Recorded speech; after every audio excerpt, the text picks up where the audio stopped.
Capítulo 2. Um homem de verdade. O Senhor buscou para si um homem que lhe agrada.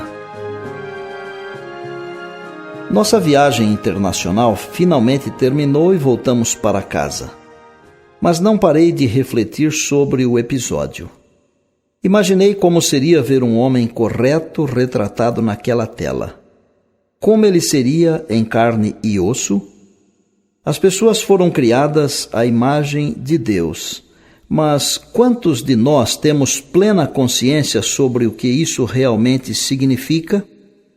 Afinal, até onde precisamos ir para conhecer de verdade a imagem de Deus? Originalmente, Deus designou que todo homem, todo pai, fosse reflexo do caráter divino e que qualquer criança reconhecesse Deus ao olhar para seu pai. Infelizmente, depois que o pecado entrou no mundo, essa imagem ficou tão distorcida que, na maioria dos casos, tornou-se irreconhecível. Para nos ajudar, Jesus tornou-se homem para que pudéssemos compreender como é Deus. Um homem ou um covarde? Aqueles homens que viram Jesus nunca mais foram os mesmos, aceitando-o ou não como Salvador. O diabo percebeu rapidamente que, se a vida de Cristo fosse retratada fielmente por seus seguidores, muitas de suas ideias enganosas não seriam aceitas. Então ele trabalhou muito sutilmente para fazer com que os cristãos enfatizassem demais algumas características de Cristo, enquanto ignoravam outras. Pense nisto. Quando alguém diz que você deveria ser igual a Cristo, que imagem vem à sua mente? Alguém sempre gentil, bondoso e paciente? Alguém que se esforça para agradar e evitar confrontos? Essa é a imagem que eu tinha dele. Frequentei uma escola paroquial onde o ensino religioso era ministrado diariamente. A maioria das obras de arte e figuras de Jesus que eu via assemelhavam-se à figura de um homem delicado, com a pele macia de um bebê, com o cabelo imaculadamente penteado e com barba, sem mencionar seu corpo pueril e traços delicados. Tenho certeza de que os artistas tiveram as melhores intenções ao retratá-lo dessa maneira. Porém, a apresentação geral de Cristo não é exatamente varonil. Quando comecei a estudar a Bíblia sozinho, fiquei admirado e extasiado ao perceber que as impressões de Jesus, com as quais eu havia crescido, não eram equilibradas e que parecer com Cristo é ter qualidades mais definidas. Comecei a vê-lo como ele realmente é, um homem. Alguém com músculos e nervos, coragem e tenacidade e verdadeira autonomia. Cristo não era um covarde. Ele foi o homem modelo, e ao estudá-lo e os homens que o seguiam, 4 princípios fundamentais da verdadeira masculinidade emergiram: coragem, integridade, propósito e sentimentos. É claro, há muitos outros fatores para exemplificar a verdadeira imagem da masculinidade do que essas 4 qualidades. Entretanto, elas esboçam um rascunho no qual cada um de nós pode acrescentar detalhes mais precisos. Princípio 1. Um homem de verdade é corajoso. Poucos homens tiveram que encarar uma escolha mais difícil que a de Moisés. Criado e treinado para se tornar um governante egípcio na época em que a nação dominava o mundo, ele escolheu juntar-se a um bando de escravos desencorajados e teimosos. E isso exigiu coragem. Foi necessário coragem para responder ao chamado de Deus e escolher ser maltratado junto com o povo de Deus a usufruir prazeres transitórios do pecado.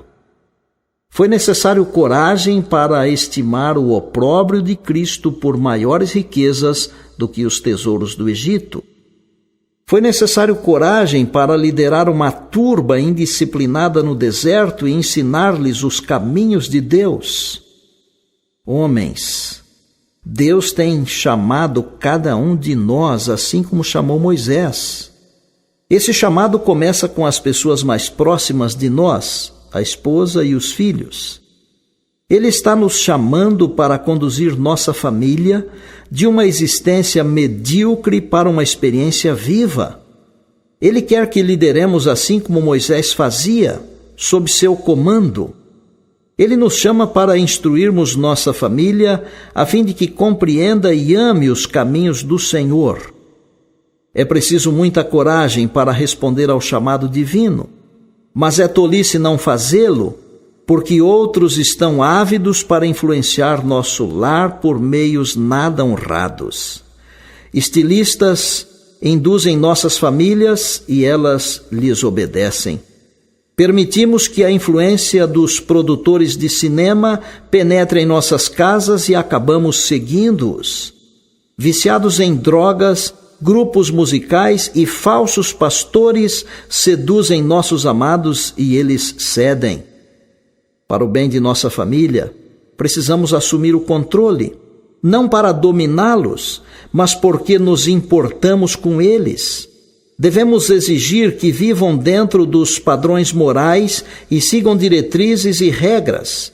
Ser responsáveis em casa, falar com respeito, vestir-se adequadamente e usar penteados que reflitam a imagem de um Deus santo.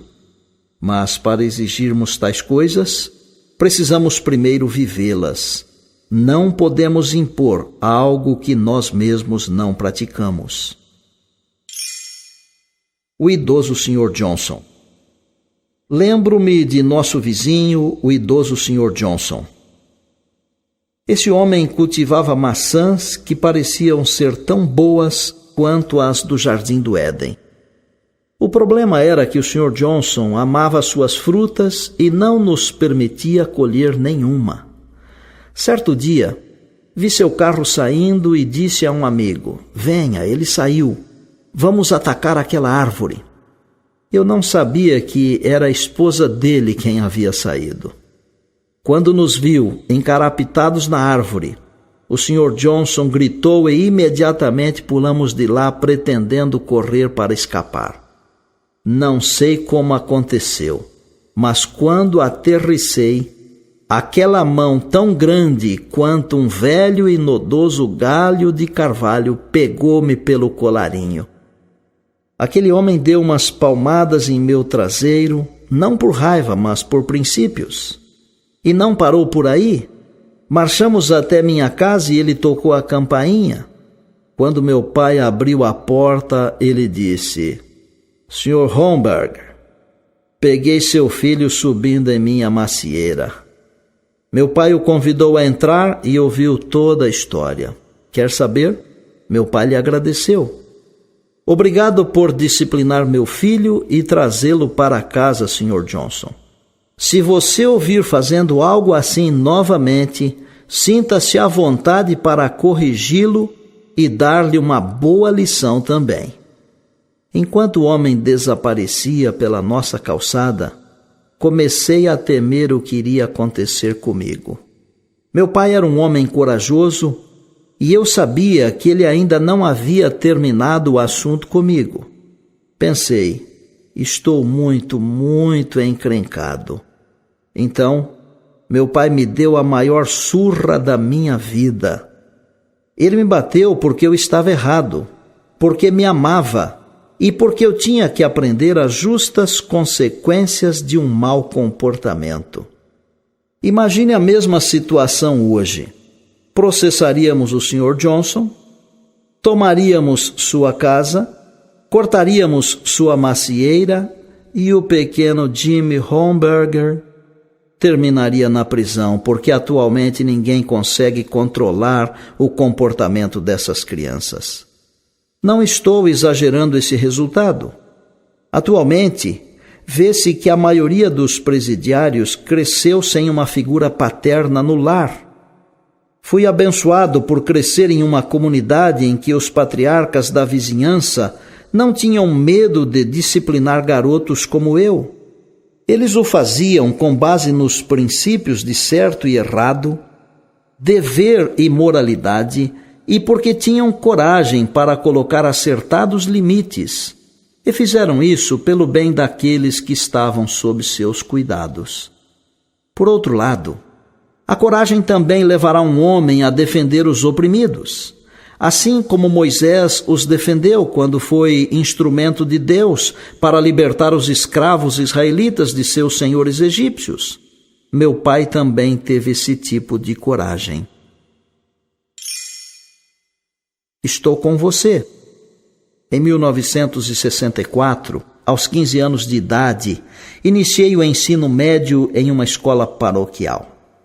Deve ser difícil para aqueles que já me viram falando para milhares de pessoas imaginar que eu não era uma criança extrovertida. Eu era quieto e educado. Ainda assim tinha uma natureza hiperativa. Gostava de esporte e jogava futebol americano, mas não era um atleta, nem possuía mente particularmente sagaz. Eu era um rapaz comum que, em geral, tinha bom relacionamento com os outros. Mas, por alguma razão, o professor de história desenvolveu uma intensa antipatia por mim. Eu lidava com essa situação mantendo-me calado e evitando problemas. Certo dia, durante a aula, o professor estava escrevendo no quadro, enquanto prestávamos atenção de nossos assentos.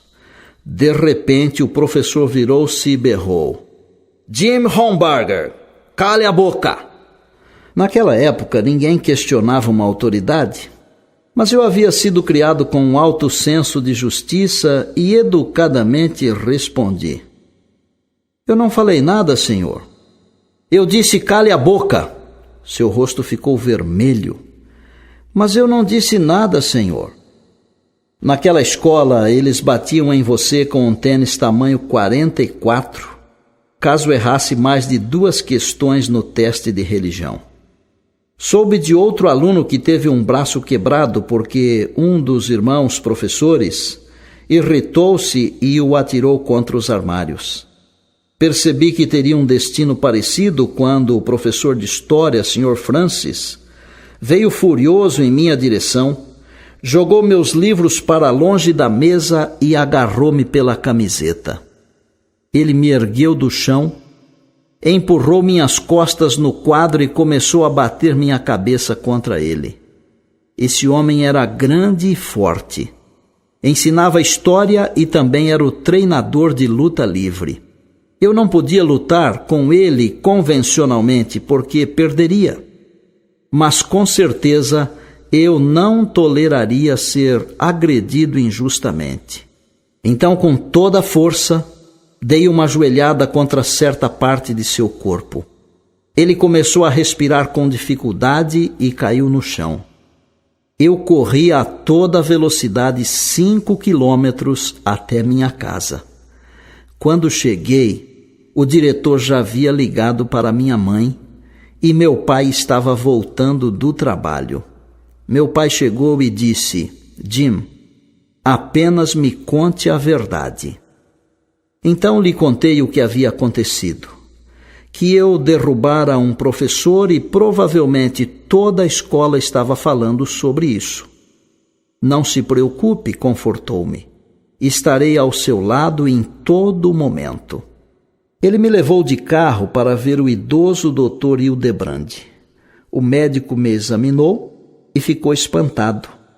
"Ele foi muito agredido", disse o doutor ao meu pai.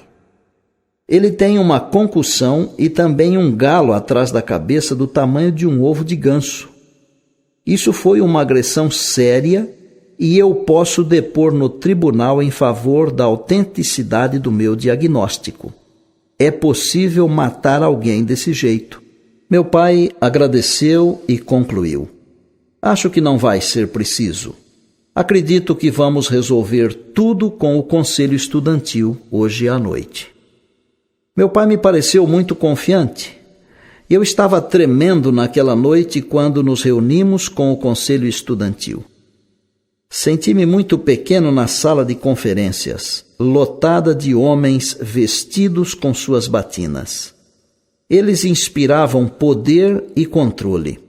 Como se estivesse lendo meus pensamentos, meu pai sussurrou em meu ouvido: Não se preocupe, eu estou com você. Quando o professor de história começou a falar, comecei a imaginar o que meu pai poderia fazer. O professor ficou em pé diante do conselho e mentiu sobre o que havia acontecido. Quando ele terminou, foi a minha vez de falar, mas eu estava apavorado. Olhei para meu pai e dele parecia emanar força. Então endireitei meus ombros e discursei diante deles com mansidão e calma, exatamente de maneira oposta a como me sentia. Até o professor de história sabia que havia verdade em meu discurso. Ele veio até mim, chegou perto do meu rosto e começou a empurrar meu peito suavemente a princípio, mas depois tão forte que me fez cambalear. Enquanto isso, cantarolava com voz alterada, em sincronia com os empurrões: mentiroso, mentiroso, mentiroso. Não tenho ideia de quanto tempo transcorreu, porque meu pai, o quieto e modesto Henry Romberger, colocou-se em pé, com seu 1,72 m de altura. Ele deveria pesar apenas 68 quilos, mas agarrou o professor pelo colarinho e lhe ordenou que se sentasse ou sofreria as consequências. Então ele começou a andar. Gostaria de poder lembrar-me de tudo para reproduzir fielmente suas palavras, mas eu estava muito assustado. Meu pai era um alemão normalmente quieto e rígido, mas não naquele dia. Senhores membros do conselho, começou. Isso não aconteceu por causa do descontrole do seu professor. Apesar de presenciarmos seu temperamento bem diante de nossos olhos. Isso aconteceu porque você, senhor diretor, tem permitido que essa situação continue. O senhor tem estimulado seus professores a agir pela intimidação e força bruta. Vivo nesta cidade há muito tempo e não sabia dos atos de violência praticados pelo corpo docente contra os estudantes. Agora, um de seus professores atacou e feriu meu filho. Isso acontece por causa da sua liderança. Os professores não têm medo de ser disciplinados, nem das consequências. E embora todos vocês sejam homens que entregaram a vida ao sacerdócio, com certeza não a entregaram a Deus. Vocês, como um conselho, têm obrigação de acabar com esse tipo de comportamento. Repreender o professor não é a solução. Para acabar com isso, é necessário remover o verdadeiro responsável, o diretor. É ele quem faz as regras nesta escola. Seus professores agem assim porque alguém os encoraja. Vocês podem solucionar esse problema bem aqui, nesta noite. Fiquei chocado quando ele responsabilizou o diretor. E ainda mais surpreso quando o homem renunciou no mesmo instante, admitindo que tudo era verdade. O conselho estudantil concluiu que meu pai estava certo. Os professores apenas agiram da forma que lhes era permitido agir. Assim, o conselho, em vez de demitir o professor de história, o disciplinou formalmente. Saí da reunião com a certeza de que meu pai era o homem mais corajoso do mundo. Essa não era a versão hollywoodiana de coragem, mas uma versão real. Apenas um homem firme em suas convicções, defendendo o indefeso. E é aqui, quando a verdadeira coragem deve ser colocada em prática, que alguém se torna um homem de verdade. Contra a cultura. Um homem demonstra coragem quando abandona os brinquedos de sua infância e torna-se um líder, o patriarca de sua casa, o sacerdote de sua família, o provedor e protetor daqueles que estão sob seus cuidados. Isso exige coragem, porque significa escolher ser diferente de quase todos os outros que você conhece. Se os homens fizessem isso, haveria um poderoso reavivamento em nossos lares e igrejas. A verdadeira coragem não é distinguida primariamente por atos de bravura para que outros vejam. A coragem real é revelada através de centenas de ações silenciosas e significativas que nos tornam heróis aos olhos da esposa e filhos. É preciso coragem, pois você poderá ter que definir seu próprio caminho sem nenhum exemplo prévio a seguir. Coragem para passar a noite brincando com seus filhos enquanto todos os outros estão trabalhando, assistindo TV ou navegando na internet. Coragem para tornar a família a sua maior prioridade e viver cada dia em prol deles. Coragem para se opor às normas estabelecidas pela sociedade e às vezes até pela igreja. Quando Deus me colocou face a face com a realidade de que eu não era um homem correto aos seus olhos, percebi que precisava mudar drasticamente meu estilo de vida. Para resumir, Sally e eu decidimos vender uma empresa lucrativa no subúrbio de Wisconsin. Abandonamos essa aparente prosperidade e nos mudamos para uma simples cabana de madeira em uma região desabitada a noroeste do estado de Montana. Queríamos ter uma experiência completa para ver se o cristianismo transformaria o que realmente importava: nosso coração e nosso lar. Isso exigiu coragem, mais do que eu experimentara antes. Você certamente já ouviu falar do movimento de contracultura. Bem, ser um homem correto é viver a verdadeira contracultura. Nossas ações poderão ser contrárias às opiniões de nossos amigos, nossa família e até de nossa igreja. Muitas pessoas interpretam mal não apenas nossas ações, mas também nossos motivos. É preciso coragem para aguentar uma situação assim. Contudo, a coragem para manter-me firme em minhas convicções foi o legado que meu pai me deixou e é isso que tenho tentado passar para meus filhos. É preciso coragem para ser diferente. Não por motivos banais, mas para encontrar aquilo que a sociedade perdeu totalmente e que muitas igrejas parecem não enxergar. Moisés tinha esse tipo de coragem e disso não se arrependeu. Se ele tivesse escolhido ser um faraó do Egito, onde ele estaria agora? Provavelmente seria uma múmia enterrada sob uma pirâmide ou exposta em um museu. Moisés teve coragem para aceitar o chamado divino. E onde ele está agora? Seu nome figura entre os maiores homens de Deus de todos os tempos. E ele já está no céu. Princípio 2. Um homem de verdade desenvolve integridade. Integridade é simplesmente honestidade e justiça. É a maneira de você tratar o próximo quando ninguém está olhando. Muitos de nós não crescemos entendendo ou exercendo a verdadeira integridade. Zaqueu também não.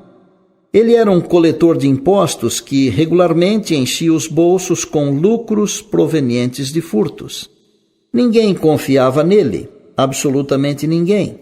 Isso é, até que ele conheceu Jesus. Zaqueu decidiu ser um homem correto com integridade genuína. Todos riam dele e o evitavam, menos Jesus. Ele via a verdadeira intenção no coração de Zaqueu e mostrou-lhe como recuperar sua integridade perdida.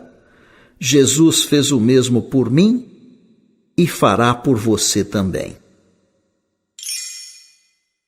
O alto preço de uma vida medíocre.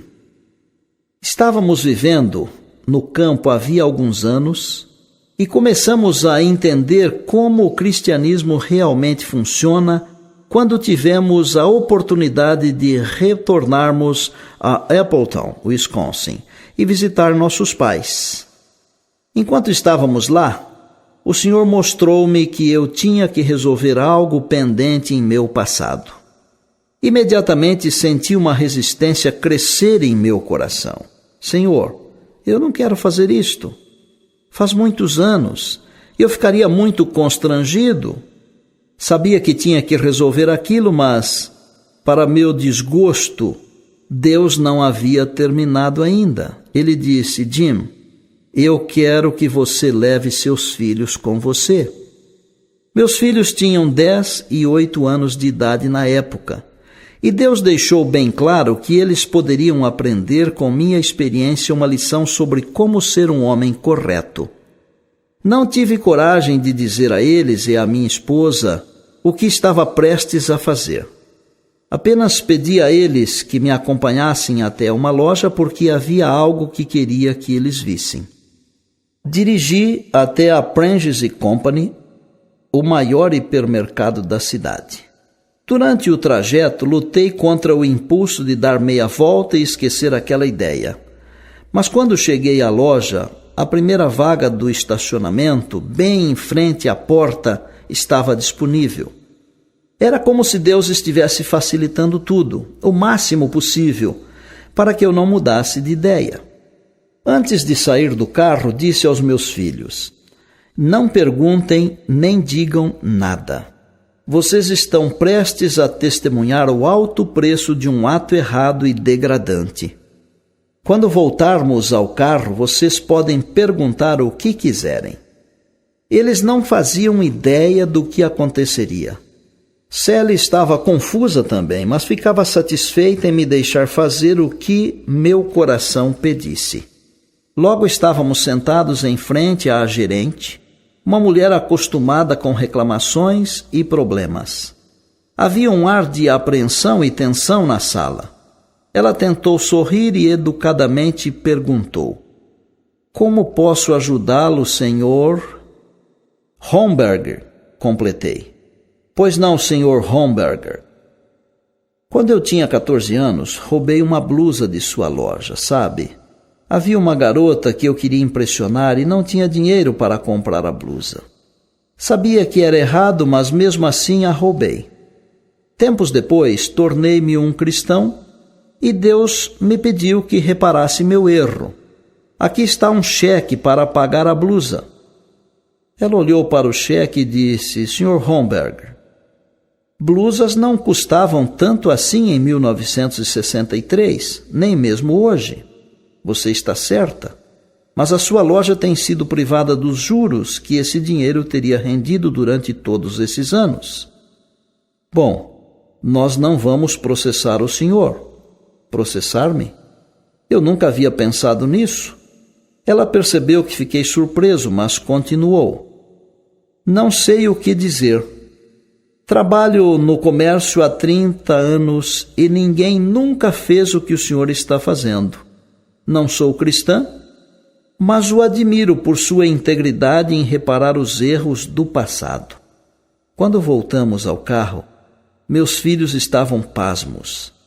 Nunca pensaram que seu pai faria algo assim. Expliquei: meninos, eu encontrei Jesus e ele está me convidando a ter uma vida íntegra.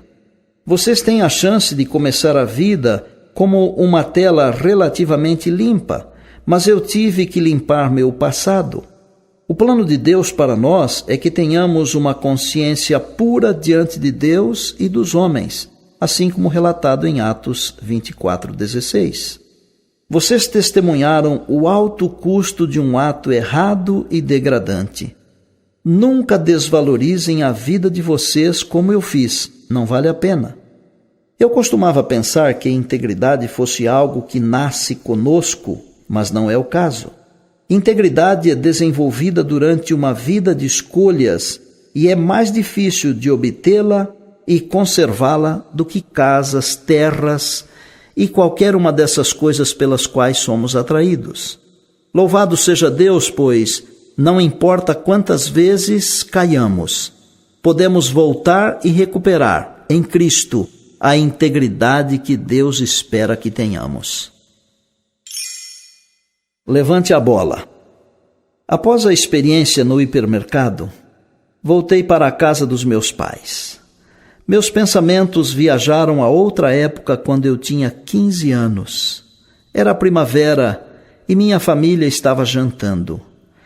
Em nossa casa, esse era um momento de intimidade familiar, pois contávamos os eventos do dia. Enquanto a conversa vagava de um assunto a outro, acabou chegando ao umidificador que havia sido instalado no outono passado para equilibrar os efeitos da desidratação provocados pelo aquecimento artificial. Minha mãe comentou: o umidificador foi uma bênção no inverno passado. Meu pai tirou os olhos de seu prato e perguntou: Bernice, eles já nos cobraram pelo umidificador? Agora que você mencionou, acho que ainda não. Já faz 6 meses, eles devem ter esquecido. Parece que acabamos ganhando um umidificador, comemorei. Eu ainda estava em conflito com minhas próprias definições de certo e errado. Havia roubado uma blusa no ano anterior e agora um umidificador grátis parecia um lance de sorte. Finalmente notei a expressão de desapontamento no rosto do meu pai. Ele não disse nada enquanto se levantava da mesa. Procurou um número telefônico e discou: aqui é Henry Homberger. Você instalou um umidificador para nós no outono passado, mas acho que nunca nos cobraram por ele. Está bem, correto. Esse é o endereço? Como? A central de atendimento nunca chegou a processar a ordem de serviço? Bom, eu lhe garanto que está perfeito. Sim, está ótimo. Eu lhes enviarei um cheque amanhã. Nunca me esquecerei de suas palavras enquanto ele se sentava à mesa. Jimmy, você nunca conseguirá subir à custa dos outros. Assim você nunca triunfará. Quando a vida chegar ao fim, você precisará saber se tratou a todos com honestidade. Caso não saiba, você será apenas meio homem. Meu pai me deixou uma herança. Se todos nós fôssemos julgados por esse mesmo padrão, como nos avaliaríamos? Meio homem, 1/4 de homem ou nem homens seríamos? Falhamos em lidar com os outros, às vezes pisamos na bola. Mas em Cristo nós podemos começar de novo e nos tornarmos verdadeiros homens com verdadeira integridade. Princípio 3. Um homem de verdade vive uma vida com propósito. Se existe uma história na Bíblia sobre propósitos aparentemente frustrados e mesmo assim genuinamente cumpridos, essa é a história de José. Imagine um dia ser o filho favorito e o irmão odiado e, de repente, acabar como escravo de Potifar. Parecia não mais haver propósito para a vida de José. Seu pai o preparava para liderar a família, mas esse plano foi destruído. Como aqueles sonhos que Deus lhe havia dado seriam realizados algum dia, José tinha uma escolha. Poderia tornar-se amargurado ou poderia confiar. José escolheu confiar em Deus em meio àquelas terríveis circunstâncias. Assim, ele se empenhava ao máximo em qualquer trabalho ao seu redor. Esse era o segredo que enchia de propósito a vida de José, onde quer que estivesse, na tenda de Jacó, na casa de Potifar, na prisão ou no palácio de Faraó. Dia após dia, hora após hora, José fazia o melhor que podia em qualquer trabalho a ele designado, acreditando que Deus controlava a sua vida e que lhe confiara aquele trabalho, contente em confiar a Deus o propósito de sua vida. E por causa do modo de agir de José, Deus usou a escravidão e o cárcere como uma escola que o preparou para ser o primeiro ministro do Egito. Quantos de nós escolheríamos esse programa de treinamento? Talvez nenhum. Mas quando José refletiu sobre isso mais tarde, concluiu que enquanto os outros planejavam o mal para ele, Deus tinha o melhor para lhe oferecer. Caixa de areia.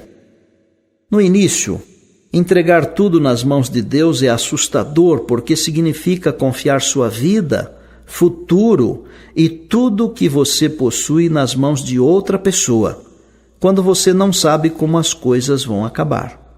Uau! Significa que alguém controla seu destino. Parece assustador até que você descobre que esse alguém é mais confiável que você mesmo, que seu propósito para a sua vida é mais amplo do que você jamais sonhou e que ele possui a fantástica habilidade de fazer com que os piores eventos contribuam para seu bem.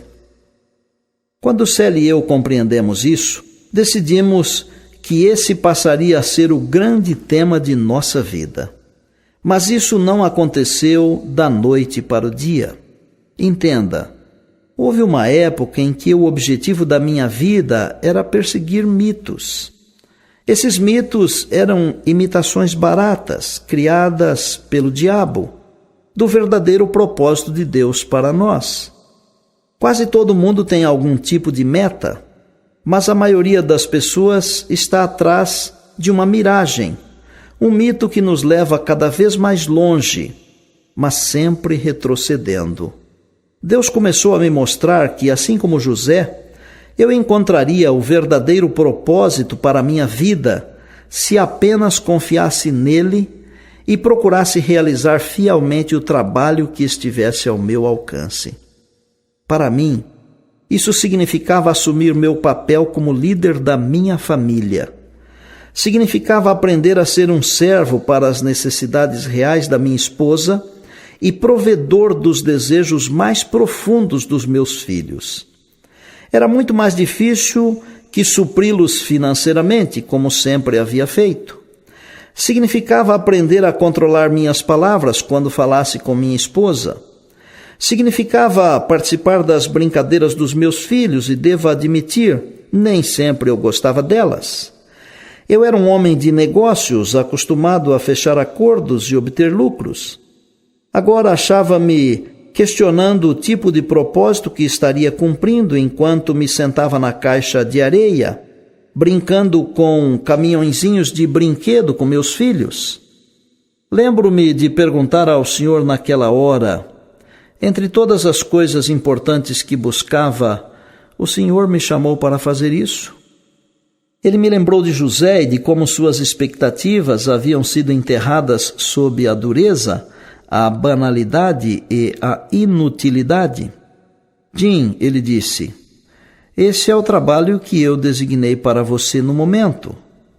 Você o realizará fielmente e confiará seu futuro a mim? Então, sentado na caixa de areia, continuei brincando e mais tarde entendi o plano de Deus. Sou um alemão teimoso de nascença. Na época não percebia o quanto de Hitler havia em mim. Mas Deus sabia e submeteu-me a um programa de treinamento destinado a reprimir meu Hitler e cultivar um Lutero. Era um ótimo programa. Como Deus me permitia encarar meu próprio egocentrismo constantemente, comecei a ver que seu método era bem melhor do que eu jamais havia imaginado. Sob sua orientação, conquistei o coração dos meus filhos e até hoje tem sido assim, embora tenham mais de 20 anos. Minha esposa ainda é o amor da minha vida e nosso casamento é estável e completo. Na época, eu não sabia que chegaríamos a liderar um ministério que tocaria o coração de muitas pessoas ao redor do mundo, mas hoje ele é um resultado direto da confiança em Deus, de revitalizar nosso casamento e reunir nossa família, e também dos momentos na caixa de areia. Se você pensa assim, se estiver disposto a buscar a profundidade do propósito de Deus, onde você estiver agora e confiar seu futuro a Ele, então Deus poderá revelar a extensão dos seus planos para você. Então, você descobrirá a maior satisfação e a mais vívida aventura que jamais poderia imaginar. Encontramos o verdadeiro propósito da masculinidade quando aprendemos a nos afastarmos do homem cujo fôlego está no seu nariz, pois em quem é ele estimado? Isso é mais importante que evitar a tentação de seguir outros homens. Significa que você não pode confiar em seu próprio intelecto e sabedoria. Se confiar verdadeiramente em Deus, você não pode determinar onde quer estar, o que quer fazer e como tudo acontecerá. O Senhor não age como nós agimos. Ele ama o incomum, as viradas inesperadas na trama e os finais surpreendentes e miraculosos que nos deixam maravilhados com seu plano perfeito. Até o mal causado pelos outros acaba sendo revertido para o nosso bem. Descobri que vivendo verdadeiramente uma vida de propósitos, não tenho que ficar no comando. Eu tenho que reconhecer e confiar naquele que está no comando. É confortador saber que qualquer coisa que aconteça em minha vida é porque Deus permite e tem planos para isso. Não consigo descrever a paz que sinto ao saber que o que Deus coloca à minha frente neste dia é sua vontade para mim. E eu farei meu melhor, não importa quão grandioso ou quão trivial possa ser. Princípio 4. Um homem de verdade tem sentimentos. O Templo de Jerusalém deveria ser o lugar mais sagrado da terra. Um lugar aonde as pessoas iriam para aprender sobre Deus, entender sua obra na vida delas e para adorá-lo. Mas nos dias de Jesus, seu propósito original tinha se perdido e se tornado algo que lembrava um barulhento mercado de animais.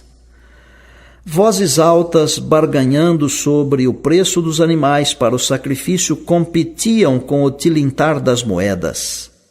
Vacas mugindo, ovelhas balindo, pombos arrulhando, que bagunça!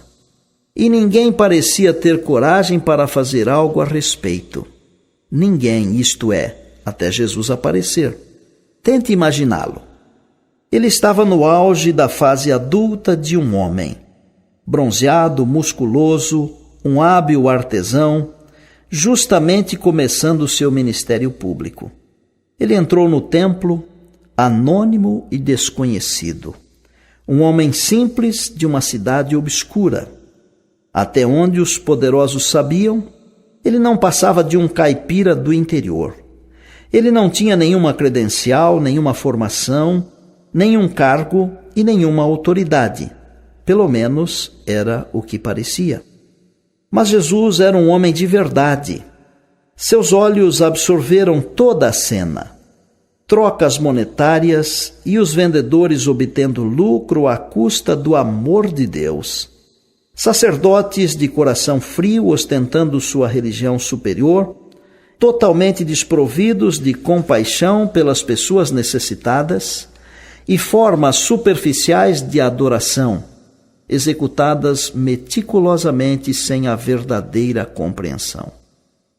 Ele viu que algo deveria ser feito e que Deus o estava chamando para fazê-lo. Então, Jesus se levantou e ordenou: tirai daqui estas coisas. Não façais da casa de meu pai casa de negócio.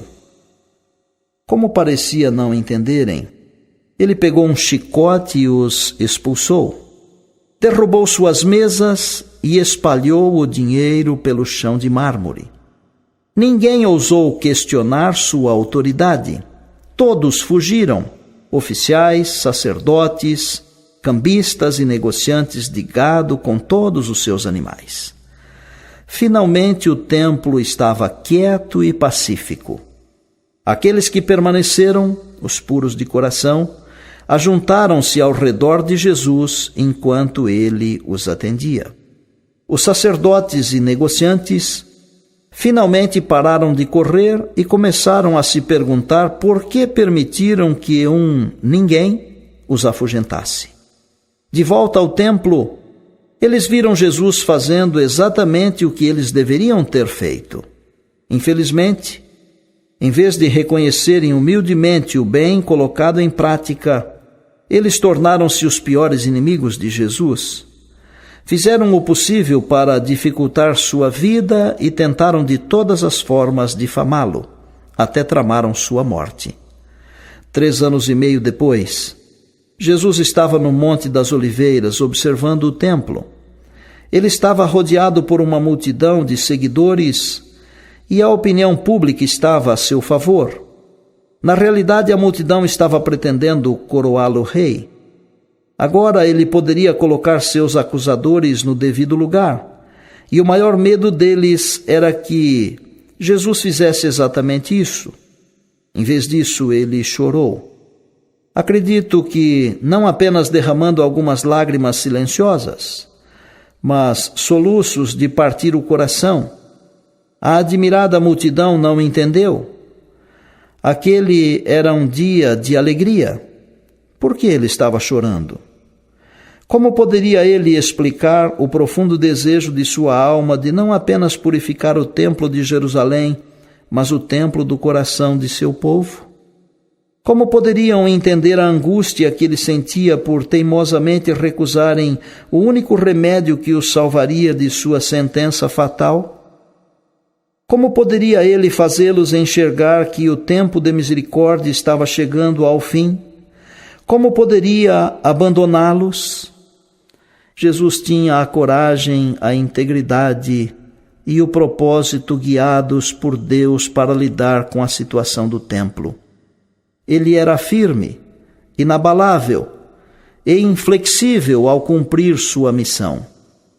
Que coração ele possuía! Quão profunda era a compaixão que ele sentia por aquelas pessoas! Com quanto carinho ele tratava os puros de coração! Quão ansiosamente ele apelava aos teimosos! Homens de verdade têm sentimentos. São sensíveis às necessidades mais profundas dos outros. Eles choram. Jesus não apenas chorou por seu povo, mas também por seu bom amigo Lázaro. Homens de verdade têm sentimentos, não temem expressá-los e não se preocupam se os outros os veem sendo vulneráveis. Uma noite de lágrimas. Nunca me esquecerei de quando chorei uma noite inteira. Meu pai estava morrendo por causa de um enfisema pulmonar.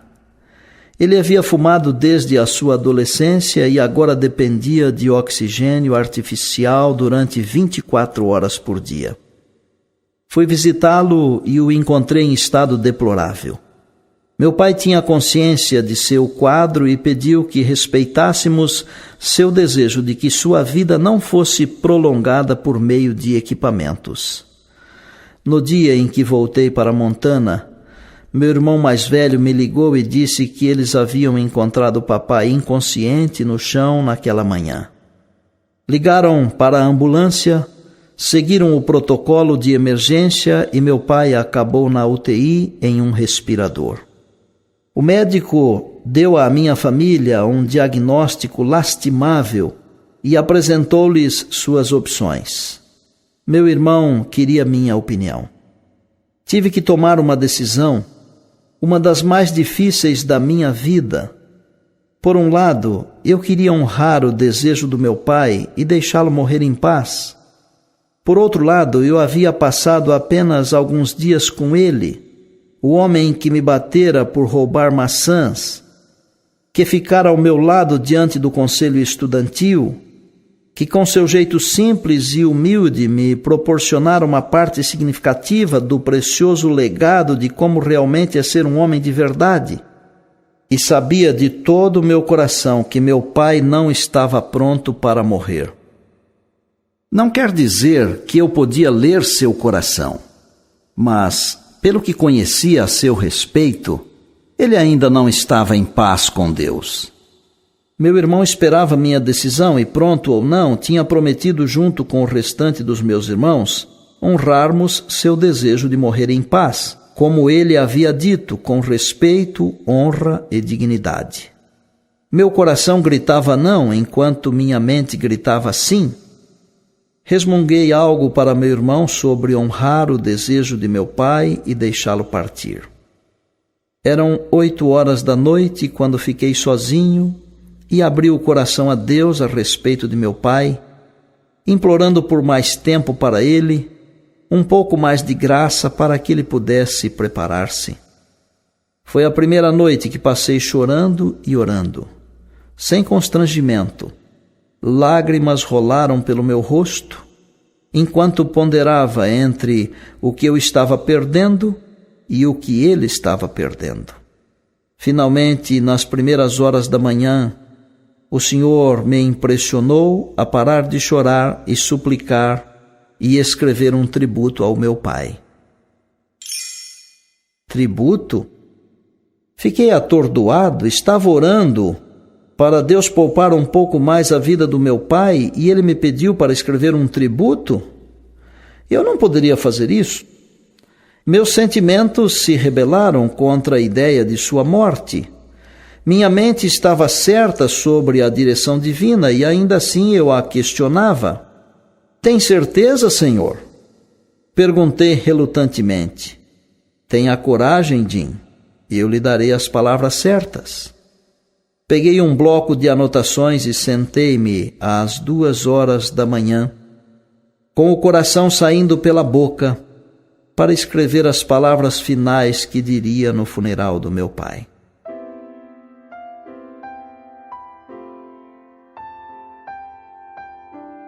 Não é fácil deixar meu pai partir. Afinal, sou sangue de seu sangue, carne de sua carne. E o que dizer depois que ele se for? Papai não era um grande atleta ou treinador, nenhum grande homem de negócios ou empresário, cientista espacial ou exímio orador. Não era grande aos olhos do mundo, mas era grande aos meus. Nenhum filme será feito sobre sua vida e nenhum livro será escrito sobre suas realizações. Mas de seu próprio jeito, ele era único. Meu pai era confiável. Você sempre podia acreditar no que ele dizia.